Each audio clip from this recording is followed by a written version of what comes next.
Hey, this is Pete the Tech Guy, and this is the latest of our subscriber-only commentaries.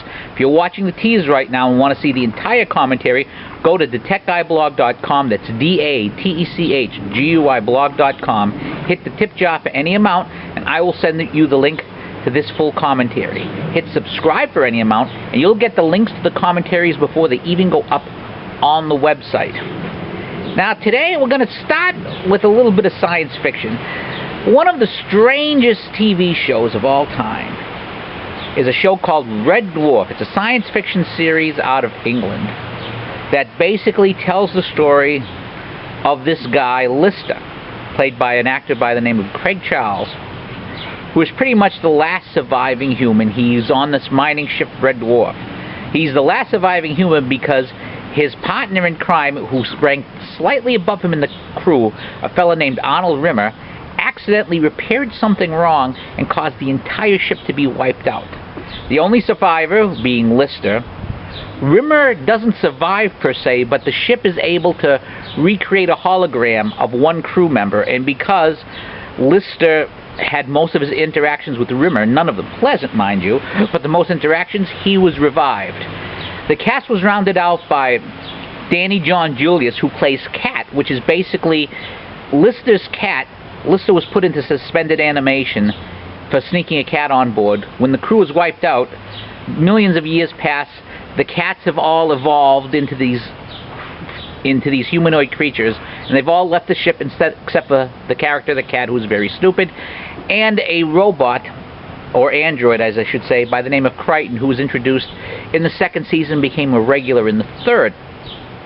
Well, Red Dwarf was sort of, think of Family Guy in the sense that they crossed just about every boundary you could think of. And this was back in the 90s and then into the teens. They've actually revived the series again and did one more season just last year of Red Dwarf. But I want to talk about a particular episode, and that episode is called Out of Time. And I was at Brigitte Gabriel's event yesterday, and it brought back to mind this episode. And during this episode, they find a time, it's science fiction, there's all sorts of weird things happen. They find a time machine, and they visit their future selves.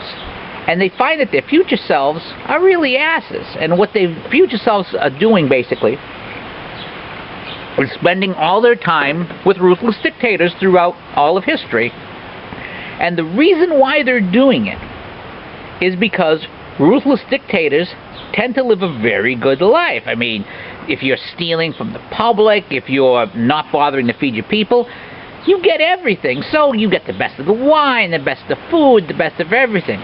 So basically, the future Red Dwarf crew is living the high life because their high life is funded by ruthless dictators, which, if you have no morality, works out very well.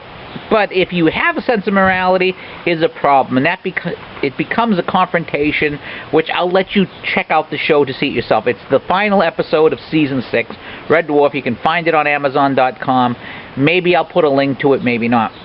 Now, the reason why I bring up Red Dwarf, other than the fact that it's science fiction, is this, and that's one of the truths of life. You are always well rewarded when you serve dictators.